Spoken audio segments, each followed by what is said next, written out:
We want to follow Kim's story with more on the messages Pope Francis could bring. Kim is here, and so is Tom Roberts, a former editor and now editor-at-large of National Catholic Reporter. Also, Stephen Schneck is director of the Institute for Policy Research and Catholic Studies at the Catholic University of America. Welcome to you all. Steve, what do you think the Pope wants to accomplish? What is at the top of his agenda in answer to the question, why is he coming? Well, I think first of all, he's coming as a pastor. We can't forget that. But, I suspect that what he'll do when he's here is he's going to use the occasion, I think, to prick the American conscience. I think that he's going to reach out and try to call America to realize that with all of our blessings come responsibilities. And I think that he's going to call us to recognize the moral dimension of those responsibilities. On any specific issues? Yes, a lot of specific issues. A lot of specific issues. So, for example, I'm sure he'll be talking about immigration at all three of the venues. I think that he'll be talking about care for creation. I also expect him to talk about life issues. And as well, he'll be talking about poverty, about mass incarceration. I mean, the range of issues is actually quite large. Mm-hmm. Kim? Well, we're in this interesting situation where he's coming as a pastor, but so much, especially in Washington, are these political spots and we have the situation where a few years ago, Americans were uncomfortable with a Catholic president because they thought the Pope would be too influential. Now we're begging to have him speak to the joint sessions of Congress. Is there a danger, Tom, that there may be some political exploitation going on here? Well, I don't think there's a danger of that happening on the Pope's part. He's speaking very bluntly, and he was invited, and there he is.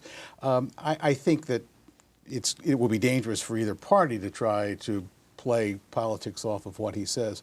But he brings a really, I think, interesting newness to the religious conversation, especially as politics goes, because he's making a lot of Americans uncomfortable.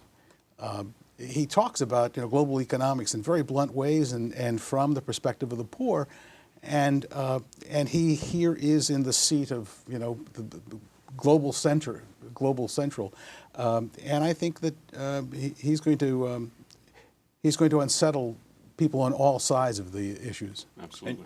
And you have said, Tom, that he sees the whole world from a perspective different from that most of the rest of us have. I think so, especially as a pope.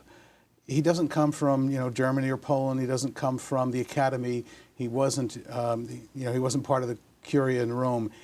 And I think you can't overstate how influential his years in the slums of Buenos Aires has been as a formation for this. That's what he knew. They're the Catholics he knew. So they weren't scrubbed up families going to Mass every Sunday morning. He ran into broken lives, and he saw the results of poverty and marginalization, and also the results of global economics on the poorest. And so that's his lens, and he understands the world that way. And I think that's a powerful motivator for him. Yes. But how does that challenge him then, coming to an audience here where there are scrubbed up Catholics going to Mass on Sunday?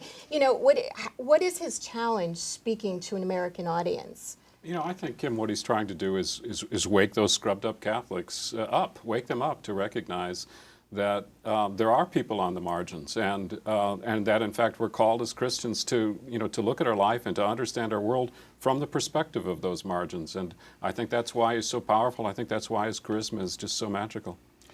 I heard it said, it was a nice way to put it, that the words are the same, but the music's changed. And in a sense, that's true, but it's more than that. I mean, he's changed the optics, if you will, of what it means to be a pope. So the statements about poverty are all over our papal documents for a long, long time. But and the Gospels. And the Gospels, right. He's speaking out of the heart of the Gospel. But it's tough to talk about the poor from a place called the Papal Palace.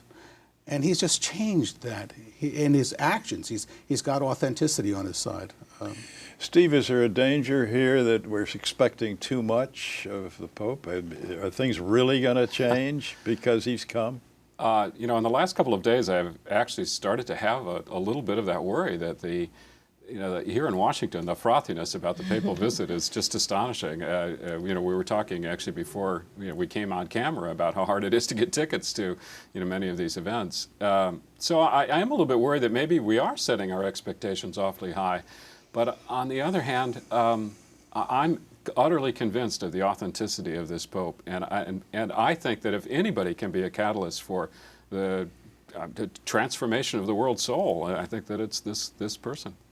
Kim, in your piece, you spoke with someone who said that what he was or she was going to be looking for was more what he did on these private visits to Catholic Charities, to a prison, that sort of thing, than to what he's going to be saying to Congress and the UN. And I've heard that over and over again, that he speaks loudest through what he does, through these gestures.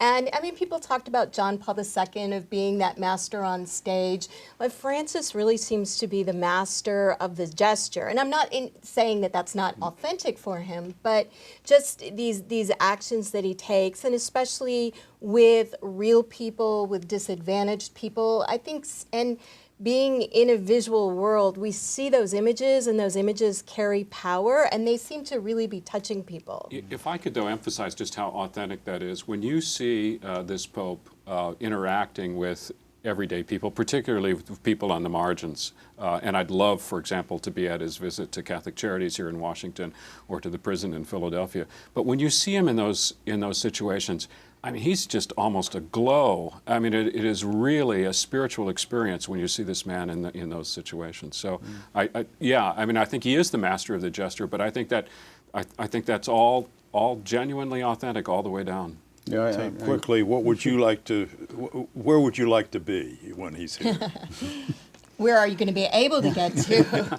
Well, I'm told I'm going to be able to be at St. Matthew's Cathedral when he meets with the U.S. bishops.